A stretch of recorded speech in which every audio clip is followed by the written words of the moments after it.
Alô, meu povo do nono período, estamos aqui de volta para dar continuidade ao nosso estudo sobre recursos e ações autônomas de impugnação.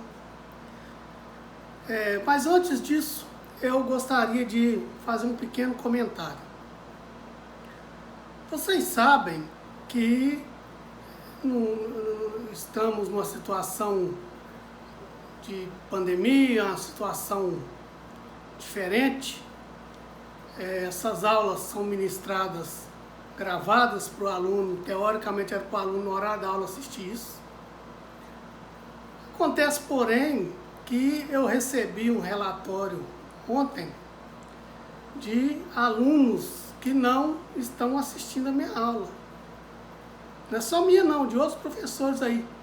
Mas eu não me surpreendi, porque já são criaturas que eu já conhecia de outros tempos e sei que quanto mais nessa prática aí, e deve estar achando bom não estar tendo aula, porque não assiste aula mesmo. Então isso aí eu não ligo, eu só estou advertindo, porque é meu papel advertir. Agora, se eu estou preocupado com isso, nem um pouco, viu? Depois não chora, também porque já vi a nota desse povo lá na primeira prova, foi um desastre. E eu adoro na hora que tira essas notinhas assim, viu?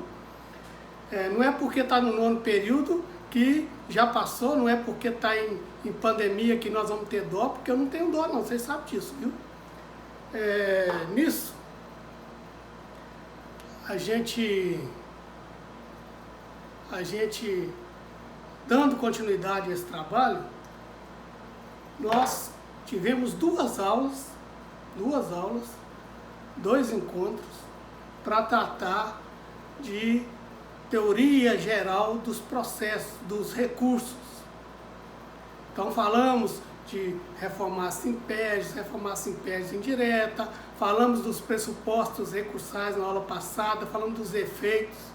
Então isso é muito importante, por quê? Porque estudar os recursos em espécie é muito simples quando se conhece a teoria geral.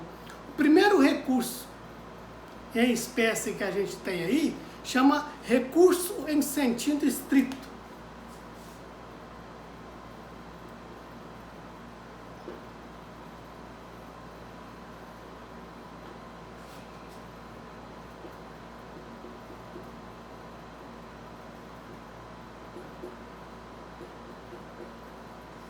Que tem a sigla de RSE ou RESE. Este recurso em sentido estrito, no processo penal, tem doutrina que costuma fazer uma semelhança dele com agravo. Por quê? Porque tecnicamente ele é cabível de decisões interlocutórias. Como no processo penal não existe a figura do agravo de instrumento só de decisão que denega, que não recebe recurso extraordinário especial, isso nem matéria de processo penal mas não tem agravo de instrumento. Quando há uma decisão interlocutória, é interposto este recurso em sentido estrito. A previsão legal desse recurso em sentido estrito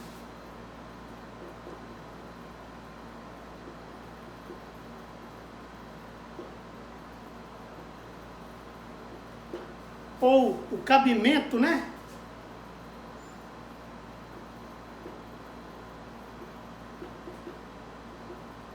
E a adequação desse recurso em sentido estrito está lá no artigo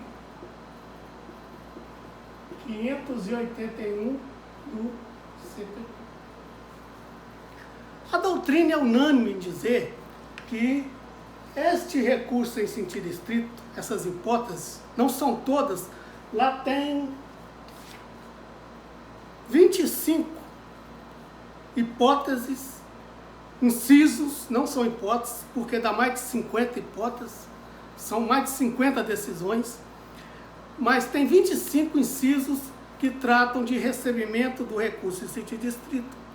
Mas desses 25, 1, 2, 3, 4, 5, 6, 7, 8, 9 não são recursos em sentido estrito mais, são agravo de execução penal. Aí eu vou mostrar para vocês. Só que eu quero falar o seguinte, a doutrina diz que este rol é taxativo. Quer dizer, só é cabível o recurso em sentido estrito se tiver disposto lá nesse artigo 581. Só que vocês sabem muito bem que o processo penal admite analogia, admite interpretação analógica, admite interpretação extensiva e etc, etc. Com base nisso, a melhor doutrina diz que pode-se haver uma interpretação extensiva de algum inciso para o cabimento do recurso de distrito. Outros já dizem que pode-se fazer uma analogia. Por exemplo, não tem previsão de recurso de distrito para decisão do juiz que indefere um pedido de prisão temporária. Tem que indefere prisão preventiva, uma prisão temporária não tem. Aí como é que faz? Ora, aí se aplica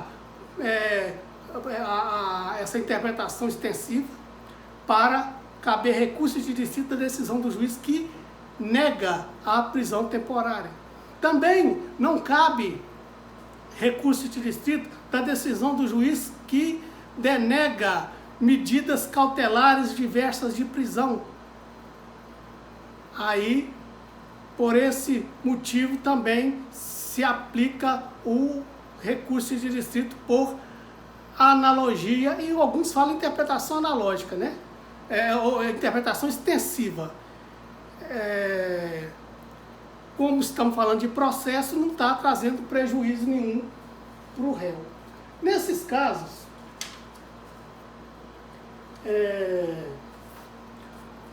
não cabe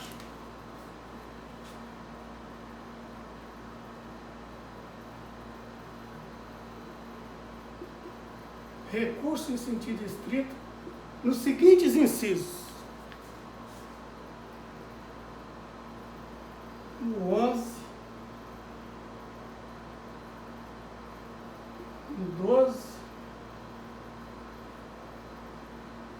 no 17, no 19, 20, 21, 22, 23, 23. Então, não cabe recurso de distrito quando nega sursis, livramento condicional. Por quê? Porque nesses casos aqui, esses que eu coloquei, cabe agravo em execução penal do artigo 197 da Lei de Execução Penal. Então, dessas hipóteses que aqui estão, não cabe recurso de distrito, está lá no artigo, vocês vão ver, mas não cabe recurso de distrito, cabe agravo em execução penal, porque trata de medida a ser tomada no âmbito da execução penal. Então foram revogados esses incisos sem redução do texto legal e cabe agravo em execução penal. Nós vamos estudar agravo daqui a pouco. E tem um inciso aí, que é o 14. Quem não conhece algarismo romano deve passar perto, né, nessas horas. No 14, que ele tem a seguinte redação: que incluir jurado na lista geral ou dela excluir. Antes da reforma processual de 2010, nós tínhamos essa hipótese de recurso de distrito quando estava lá formada a lista geral de jurados, da pessoa que incluísse, da decisão do juiz que incluísse ou que excluísse alguém daquela lista geral, cabia recurso de distrito no prazo de 20 dias. Com a reforma processual, lá no procedimento do júri, nós estudamos que da inclusão ou exclusão de jurado cabe reclamação de qualquer do povo. Então esse inciso aqui foi revogado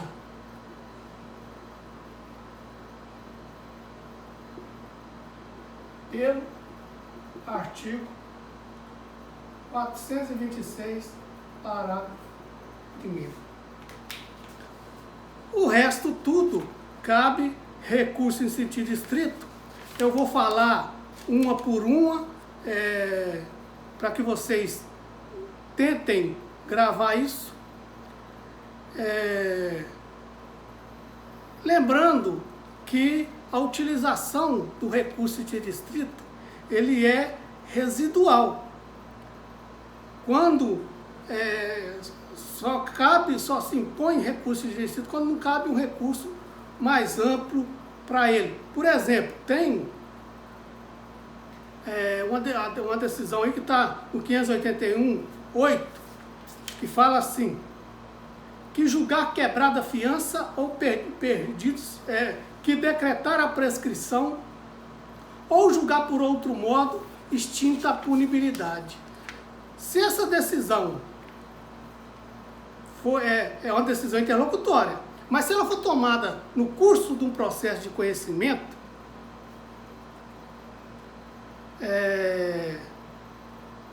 quando o juiz absolve sumariamente, vai caber apelação, não vai caber recurso de distrito.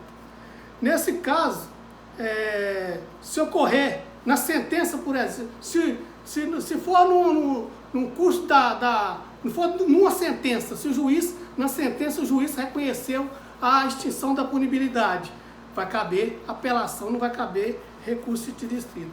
Aí vamos falar dessas hipóteses de cabimento.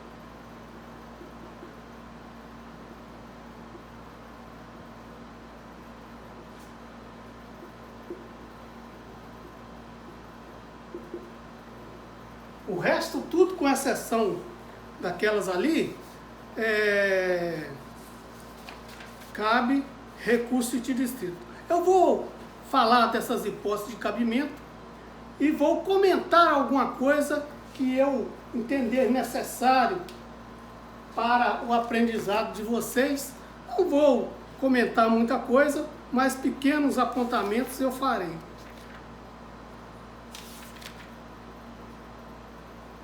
O inciso 1 do 581 fala que caberá recurso de distrito da decisão que não receber a denúncia ou queixa.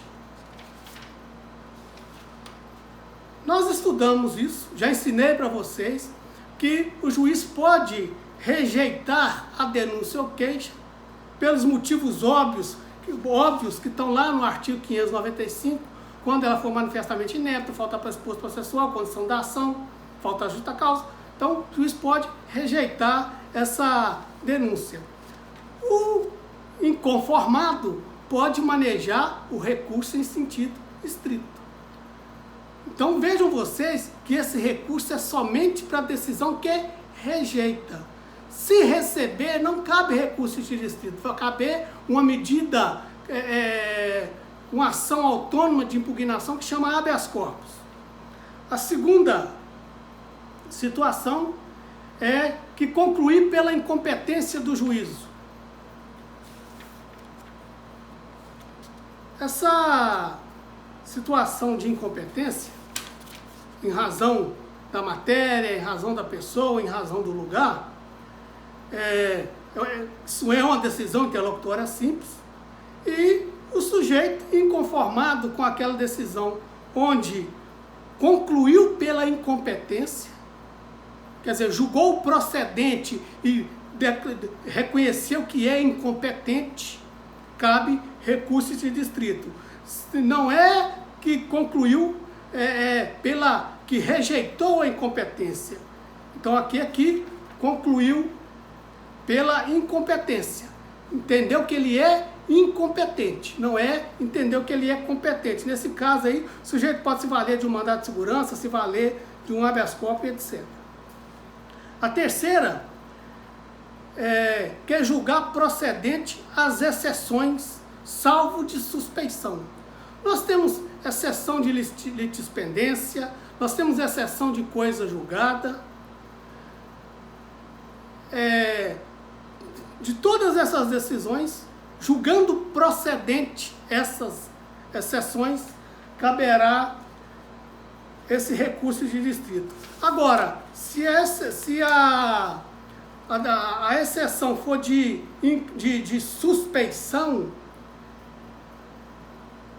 não cabe. Então vai caber incompetência, vai caber litispendência, coisa julgada, legitimidade de parte. Agora, suspeição não cabe. Por que não cabe? Porque você imagina, quem vai querer um juiz suspeito? O juiz está falando que é suspeito, que concluir pela exceção de suspeição. Alguém alegou que aquele juiz é suspeito e ele julgou procedente realmente falando que ele é suspeito. Ora, como é que você vai querer um juiz suspeito para julgar essa ação? Não é verdade? Então, nesse caso aí, não tem, ainda mais se a suspeição for por questão de foro íntimo, aí que não cabe recurso mesmo.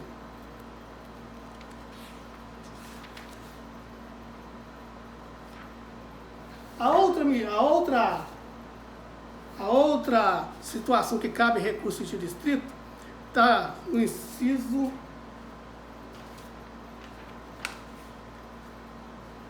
4, que é pronunciar o réu.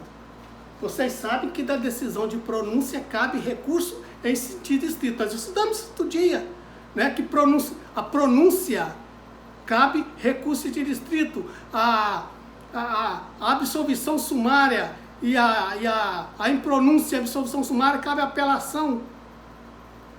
Da desclassificação cabe recurso. Por quê? É recurso de distrito, porque a desclassificação nada mais é do que estar reconhecendo a incompetência. Então, essa decisão de pronunciar o réu, nós estudamos quando nós falamos de pronúncia, eu falei, é uma decisão interlocutória mista, não terminativa. Por quê? Porque ela encerra a primeira fase do júri e começa a segunda fase com a sua preclusão. Então, nesse caso, ela da decisão que pronunciar o réu cabe recurso de distrito. Essas decisões, gente, de rejeitar denúncia ou queixa, que pronunciar, a gente não pode esquecer isso não, a gente tem que guardar isso, viu? As 5, tem várias situações, eu vou ler e explicar. Que conceder, negar, arbitrar, cassar ou julgar inidônea fiança, indeferir requerimento de prisão preventiva ou revogá-la, conceder liberdade provisória ou relaxar a prisão em flagrante. Então vamos por parte. Decisão que indefere requerimento ou revoga prisão preventiva, que relaxa a prisão em flagrante, que concede liberdade provisória. São decisões interlocutórias simples e, nesse caso, o inconformado, que vai ser sempre o Ministério Público, vai ter que fazer jus ao recurso de distrito. A outra parte diz...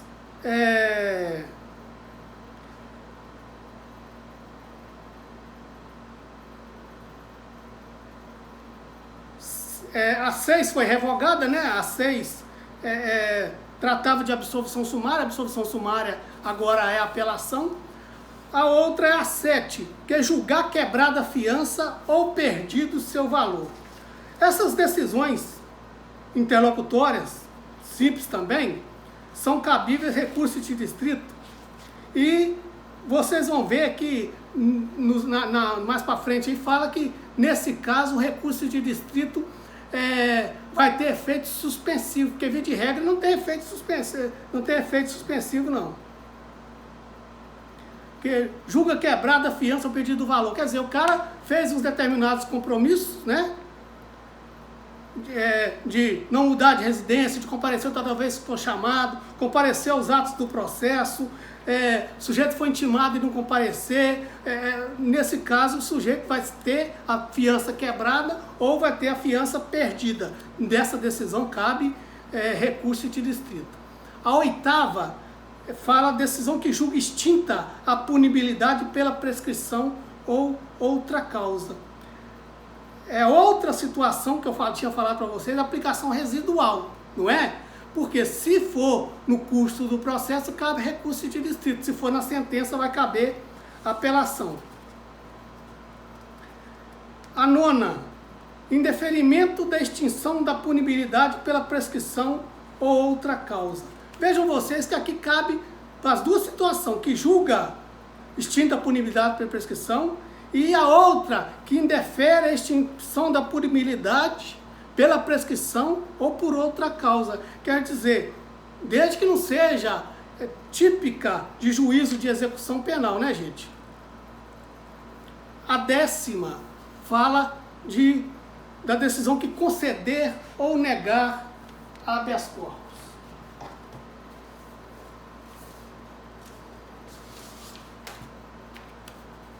Conceder ou negar ordem de habeas corpus. Eu quero fazer um comentário aqui.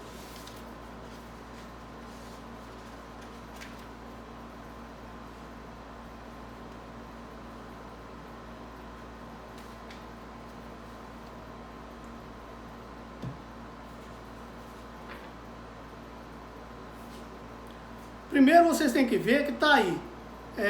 Lá no caput fala: caberá recurso de distrito a decisão, despacho ou sentença. Quem profere sentença? Juiz, não é? Tribunal não profere sentença, tribunal é acórdão. Então, nesse caso aqui do habeas corpus,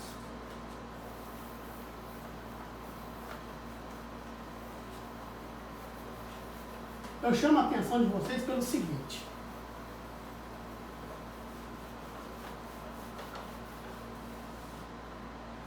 Nós vamos estudar habeas corpus, mas como estão falando de recurso, eu quero ir além e mostrar para vocês tudo que pode acontecer no caso de uma decisão de habeas corpus. Então nós temos aqui um HC. Foi impetrado um habeas corpus. Se esse habeas corpus foi impetrado no juiz singular,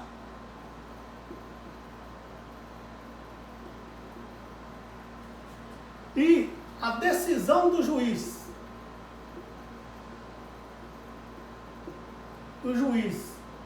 for conceder ou denegar,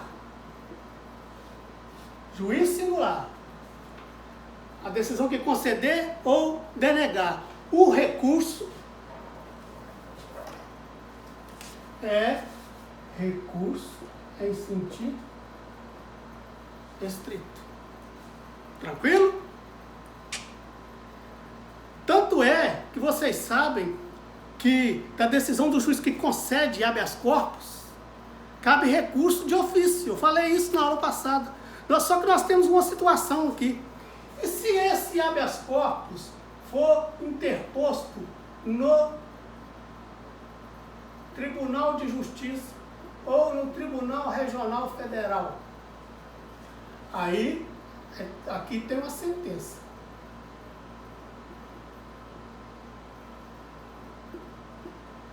Aí aqui vai ter uma decisão que vai ser um acórdão. Um acórdão. Esse acórdão pode conceder ou esse acórdão pode denegar esse habeas corpus. E aí, como é que faz? Como é que faz? É que se a decisão for concessiva, não cabe recurso de distrito, porque recurso de distrito, nesse caso aqui, está vinculado à primeira instância. Se conceder, vai caber um recurso especial ou um recurso extraordinário para o STJ.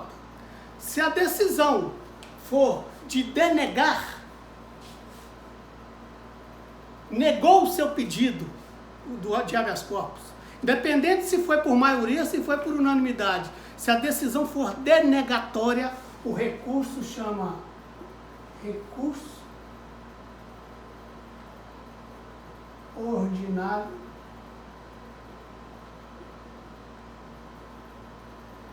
constitucional, que está lá no artigo 105 da Constituição Federal. Viram? Recurso ordinário.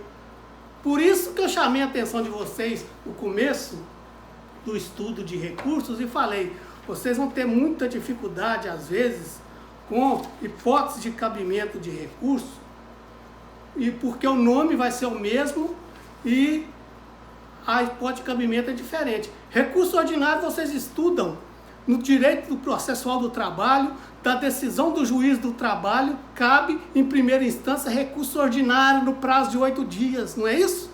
Pois bem, aqui não, esse recurso ordinário, aquele recurso ordinário lá está previsto na CLT, esse aqui não, esse aqui está previsto na Constituição Federal e vai depender de quem é a autoridade coatora. Se o Tribunal de Justiça denegar, cabe recurso ordinário para o STJ. Se o STJ denegar, cabe recurso ordinário para o STF. É assim que as coisas funcionam. O recurso da decisão denegatória de habeas corpus em tribunal chama recurso ordinário.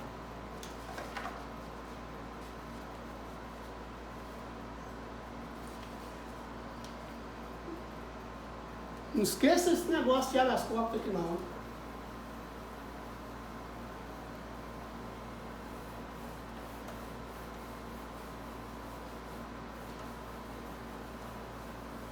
Temos mais hipóteses aí ainda. Que anular o processo, o inciso 13, que anular o processo da instrução criminal no todo ou em parte.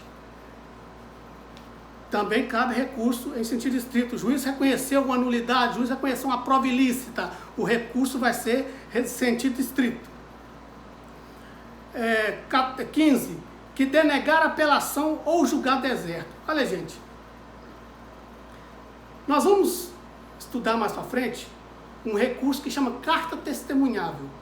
Toda vez que o juiz não receber um recurso, ou receber um recurso e deixar de fazer a remessa dele para o tribunal, o recurso chama carta testemunhável. E é um recurso sui generis, por quê? Porque ele não é dirigido a órgão jurisdicional, ele não é dirigido, a petição de carta testemunhável não é dirigida ao juiz, ela é dirigida ao escrivão ou ao chefe da secretaria. Ele aqui é a autoridade que recebe a carta testemunhável e vai notificar o juiz.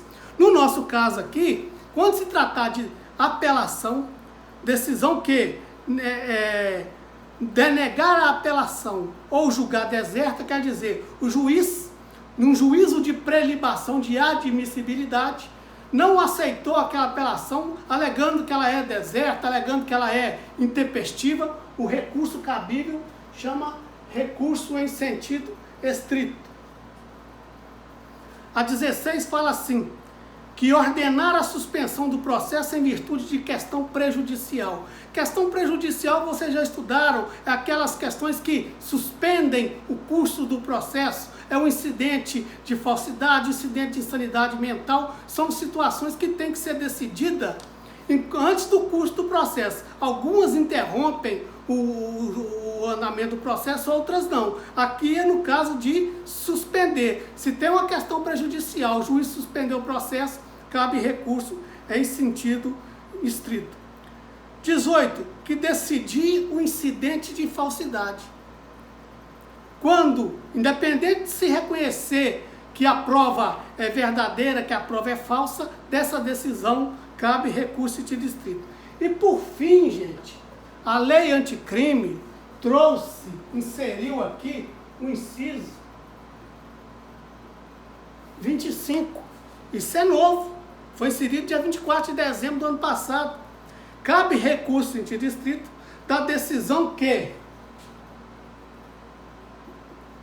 recusar homologação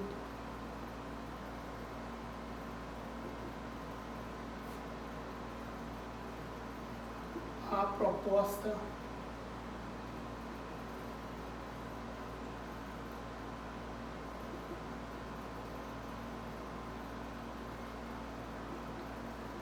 de não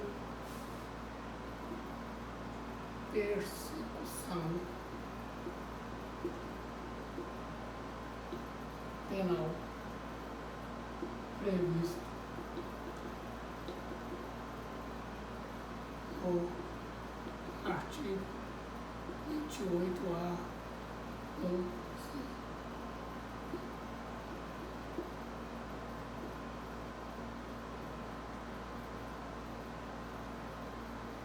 Então é isso aqui. Acordo de não persecução penal, eu falei um dia dentro da sala aí, tá lá no artigo 28, pena de 4 anos, o sujeito confessa a prática da infração penal e vai cumprir determinadas medidas restritivas de direito. E isso é o acordo de não persecução penal. Eu dei aula sobre isso aí na sala. Então, se a decisão do juiz recusar a homologação à proposta de acordo de não persecução penal, cabe recurso em sentido estrito.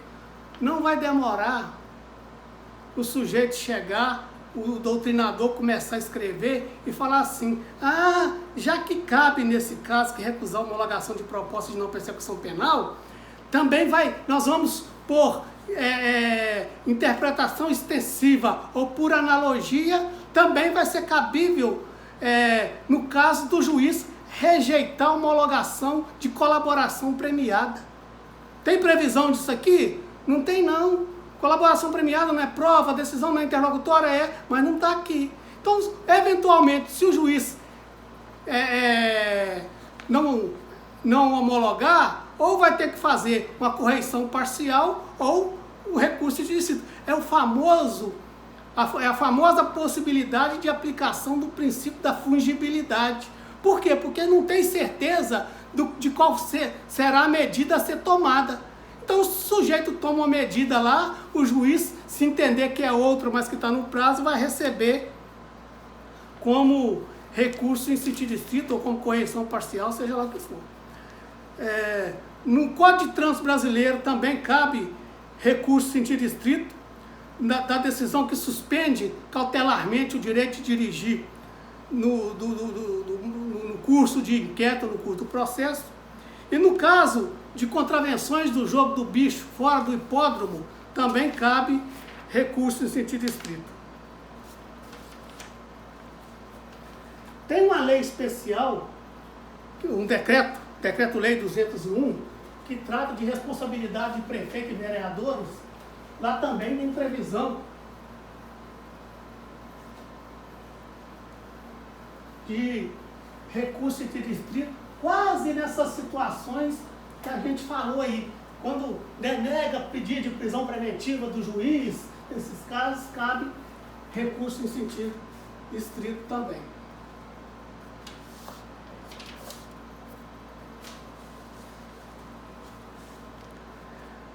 A doutrina tem uma mania de criar coisas, né? E eles falam o seguinte: o recurso em sentido estrito, ele pode ter admissibilidade pro et contra e secunda eventus litis. O que é isso?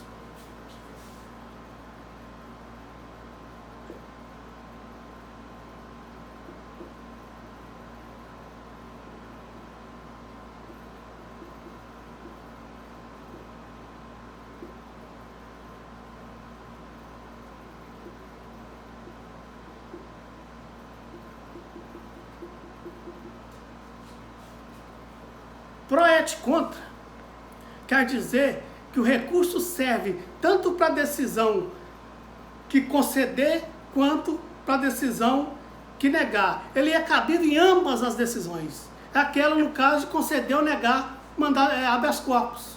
Cabe, ele é chamado pró e contra. Cabe nas duas situações, né? Ele cabe tanto para lá quanto para cá. Então cabe nas duas. O segundo eventus litis, ele só é cabível numa determinada situação. Ou numa ou na outra, jamais para ambas. O caso da decisão que pronuncia, só cabe se pronunciar. No caso de receber a denúncia, só cabe no caso de receber a denúncia.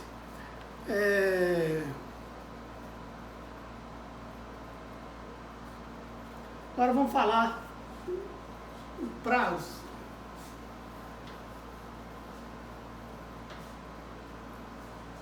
Só um detalhe. Eu sempre falei para vocês, e vou repetir, aquela teoria geral é importante. Por quê? Porque quando a gente vai estudar o recurso em espécie, você tem que saber aquela teoria geral. E para você saber recurso, quando for apresentado para você um determinado problema, o que vai perguntar para você é o seguinte: qual o recurso cabível, qual o prazo de interposição, qual o juízo competente para julgar? É isso que se faz. Qual o efeito desse recurso? É isso que a gente pergunta. Por isso que eu falei todas essas hipóteses de recurso interdistrito, para que vocês fiquem atentos. Agora, qual que é o prazo de interposição desse recurso?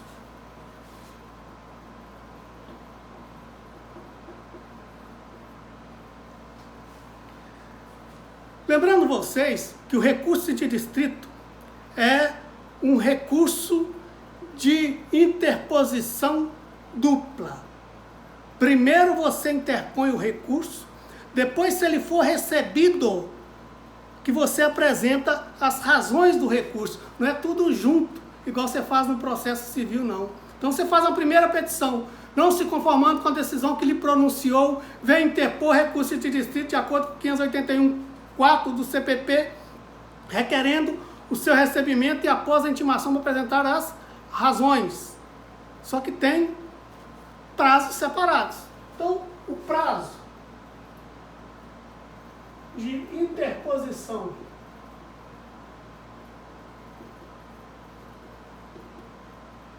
que é o recurso propriamente dito, né?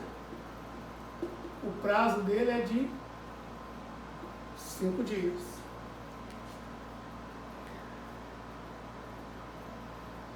Se ele foi próprio, se ele foi tempestivo, o juiz vai e profere uma decisão. Recebo o recurso por ser próprio e tempestivo. Intime-se o recorrente para apresentar as razões no prazo legal e posteriormente o recorrido para as contrarrazões após concluso. Por quê? A interposição ali, as razões em 8 dias, as contra-razões em 8 dias. A tempestividade está aqui. Aquele recurso tem que ser interposto no prazo. Se não acontecer, ele é intempestivo. Agora, as razões e contra-razões apresentadas fora do prazo é mera irregularidade. O sujeito pode apresentar com 8, pode apresentar com 10, com 18, com 20. Isso vai depender dele, né? Mas não tem nenhuma sanção processual para essa não apresentação dessas razões de recurso ou contra-razões do recurso fora do prazo.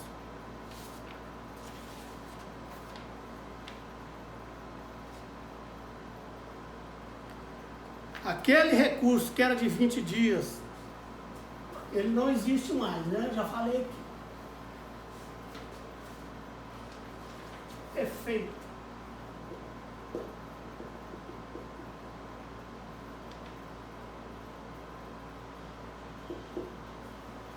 todo recurso tem efeito devolutivo. Por quê? Porque ele impede a preclusão, devolvendo o julgamento da matéria para o órgão jurisdicional. Então, todo recurso tem efeito devolutivo.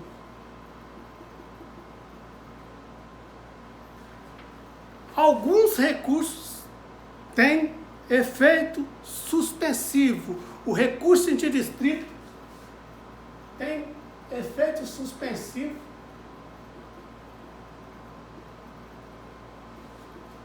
só nos casos do artigo 584, que é perda de fiança, denegação de apelação, pronúncia e quebramento de fiança.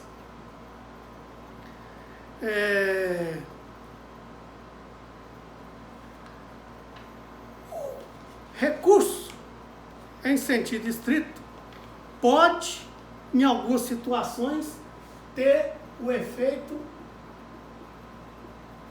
extensivo.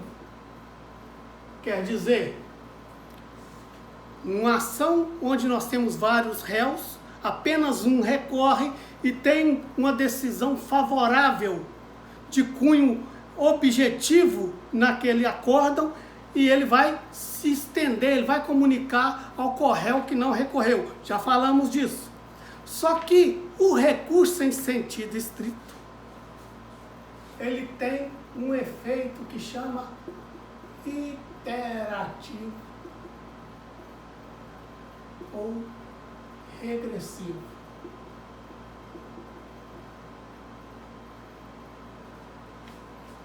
Está lá no artigo 599. Fala assim. 589, nossa cabeça. 589. Com a resposta do recorrido ou sem ela, será o recurso concluso ao juiz, que dentro de 2 dias reformará ou sustentará o seu despacho, mandando instruir o recurso com os traslados que lhe parecerem necessários. Parágrafo único. Se o juiz reformar o despacho recorrido, a parte contrária, por simples petição, poderá recorrer da nova decisão, se couber recurso, não sendo mais lícito ao juiz modificá-la. Nesse caso, independente de novos arrazoados, subirá o recurso nos próprios autos, independente ou em traslado. Aí eu quero mostrar para vocês o seguinte. O que é esse efeito iterativo ou regressivo? O que ele faz?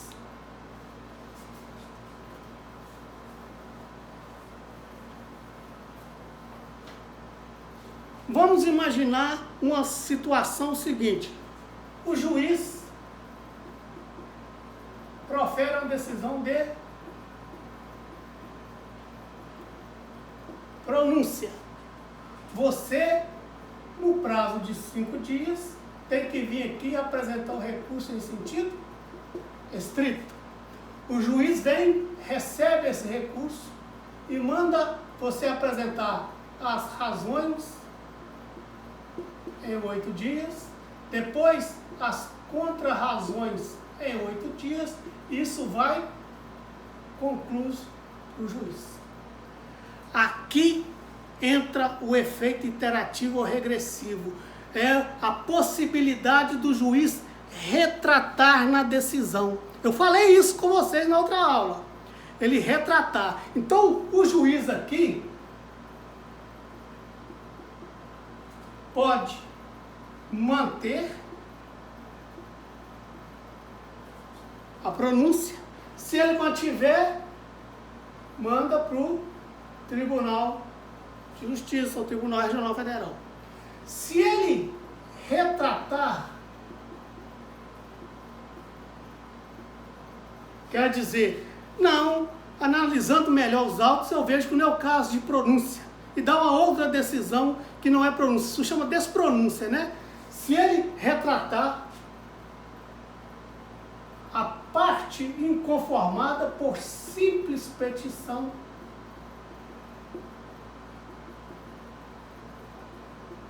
faz esse processo vir para o tribunal.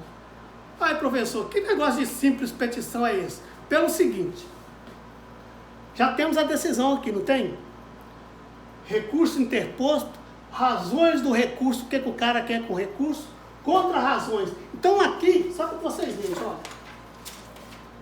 se foi pronunciado, quem vai interpor o recurso de desfile? A defesa. Quem vai apresentar as razões? A defesa. Quem vai apresentar contra as razões? A acusação. Não é assim? Está tudo pronto. Só que esse efeito dá ao juiz a possibilidade de retratar.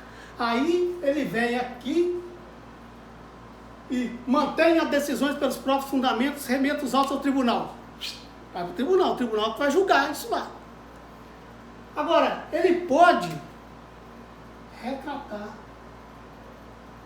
Se ele retratar, a gente inverte os polos, porque antes era assim, olha, era a defesa recorrendo e a acusação apresentando contra-razões. A defesa querendo mudar e a acusação querendo manter. Só que chegou na retratação, a coisa inverte. A defesa passou a ter ganhado, ser vitoriosa, e a acusação ser vencida. Só que nesse caso, não tem que se fazer outro recurso não, porque já está tudo instruído, já está tudo feito. Aí o 589 fala, a parte inconformada pode, por simples petição, pedir a remessa dos autos ao tribunal. Aí o processo é mandado para o tribunal analisar se mantém a pronúncia ou se mantém a retratação. Entenderam a situação? Essa é a sistemática, o julgamento desse recurso em sentido estrito. Antes de terminar, eu quero chamar a atenção de vocês aqui o seguinte. Eu disse que alguns incisos, na verdade 8 incisos do 581 foram revogados e cabem outro recurso.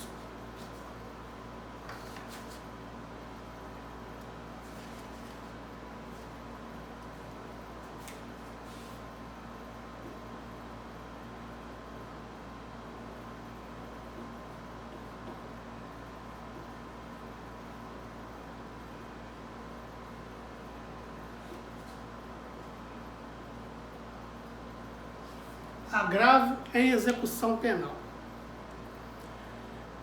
A Lei 7.210, Código Penal 1940, 7.910 de 84 a 85, ela veio e falou o seguinte, lá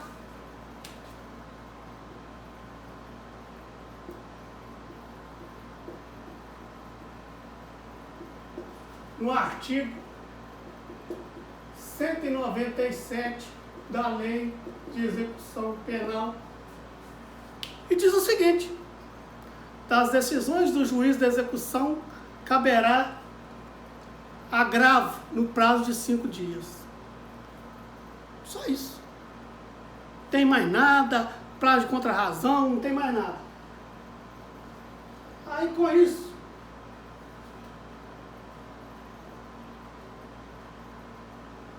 veio uma súmula 700 do STF falando que o prazo do agravo em execução penal é de 5 dias.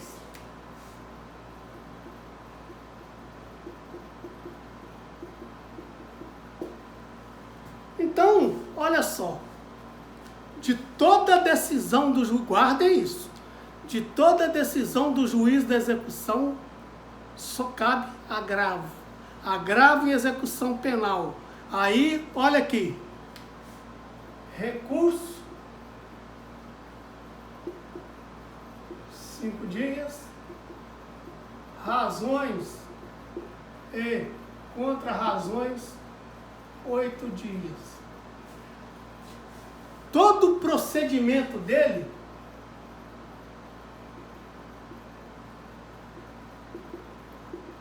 idêntico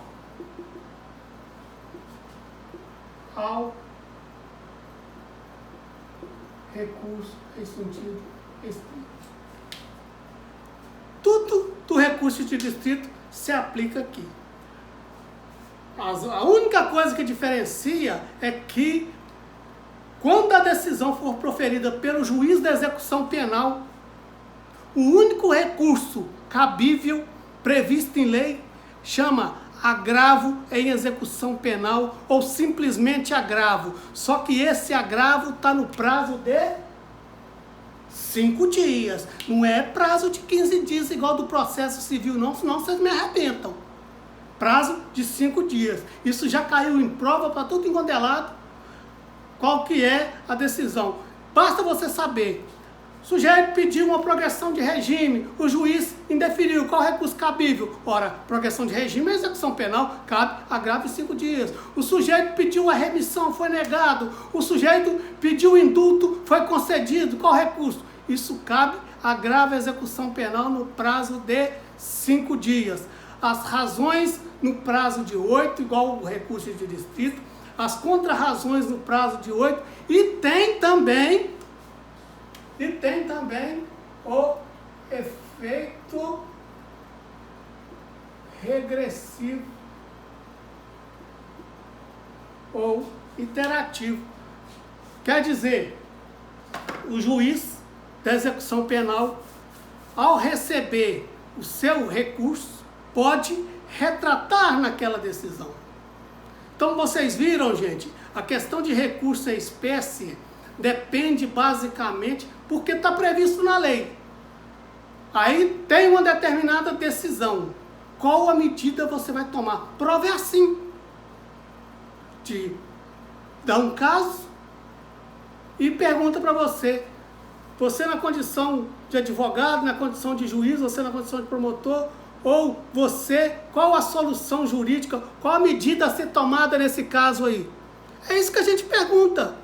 A gente não vem pedir aluno para decorar artigo 581, não. É óbvio que tem situações lá, como o caso de pronúncia, de rejeição de denúncia ou queixa, que o camarada tem que saber.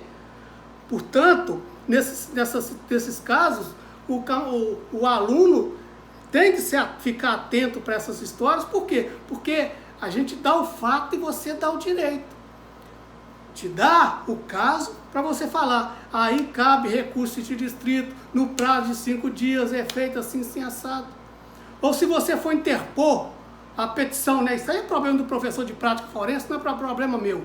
Mas ensinar você, muito embora eu já nessas questões desse CIP aí, eu tenho ensinado vocês a fazer petição, mas não ensinei a fazer recurso. No 10º período, o professor que estiver lá, que graças a Deus não sou eu, vai ensinar vocês também a fazer petição de interposição de recurso. Lembrando que no caso de recurso de distrito, agravo em execução penal e apelação, o próprio réu pode recorrer. Já falei isso, tem legitimidade. Então, o que se pergunta para vocês é isso. Agora, vocês viram no caso do habeas corpus, que confusão que é? Se o habeas corpus foi proferido pelo juiz de primeira instância, se a decisão conceder ou negar, cabe recurso de distrito. Agora, se for em seara de tribunal, vai depender do resultado. Se a decisão for concessiva, cabe recurso especial ou recurso extraordinário, dependendo da matéria que tiver sido infringida naquele acordo. Se a decisão for denegatória, independente se foi por maioria ou se foi por unanimidade, cabe recurso ordinário constitucional. Por que eu estou frisando essa questão de maioria ou unanimidade? Porque nós vamos estudar um recurso que chama embargos infringentes ou de nulidade. Só é cabível quando há uma decisão de segunda instância desfavorável ao réu por maioria. Se ela for por unanimidade, não cabe recurso, o embargo infringente de nulidade, não. Então, e também não cabe embargo infringente de nulidade se o acórdão for em mandado de segurança ou em habeas corpus. Por isso que eu estou fazendo essa recomendação. Então, gente, ler o enunciado da questão e saber. Nós vamos fazer muito exercício a respeito disso, mas só para que vocês comecem a ver e não confundam recursos. Recurso no processo penal pode ter o mesmo nome no processo civil, mas as hipóteses de cabimento são completamente diferentes. Por isso que nós estudamos os pressupostos objetivos e subjetivos. Cabimento, adequação, regularidade, tempestividade, inexistência de fato modificativo ou extintivo de direito de recorrer, legitimidade, interesse e sucumbência. Por isso que estudamos esses assuntos. Tudo bem? Conversado? Então, até a próxima. Tchau para vocês. Fiquem com Deus.